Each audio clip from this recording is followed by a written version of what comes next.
কি ধুনীয়া কাপোৰযোৰ চাওকচোন এবাৰ দেখিলেই মানে লও পিন্ধো যেন লাগি যায়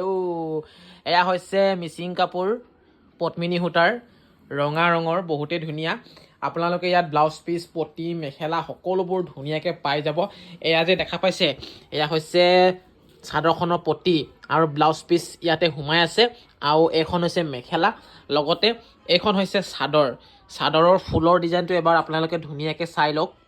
আৰু এনে ধৰণৰ সুন্দৰ সুন্দৰ কাপোৰৰ ভিডিঅ' চাই থাকিবৰ কাৰণে আপোনালোকে মনোজ ভাই ফেশ্বন আইডিটো ফ'ল' কৰিব ছাবস্ক্ৰাইব কৰিব ভাল লাগিব তেতিয়া আমাৰো আৰু অতি সোনকালে আমাৰ ইনষ্টাগ্ৰামত 30,000 ফলোৱাৰ্ছ হ'বলৈ গৈ আছে তাৰ বাবে যিসকলে ফ'ল' কৰিছে বহুত বহুত ধন্যবাদ জনাইছোঁ আৰু এই কাপোৰযোৰ যদি আপোনালোকে অৰ্ডাৰ কৰিবলৈ বিচাৰে তেতিয়াহ'লে আমাক হোৱাটছআপ কৰিলে হ'ব নম্বৰটো স্ক্ৰীনত ধুনীয়াকৈ দি ৰাখিছোঁ আৰু এইফালে চাহ খাই আছে এজনী মুখত লাগি আছে একেবাৰে বিস্কুট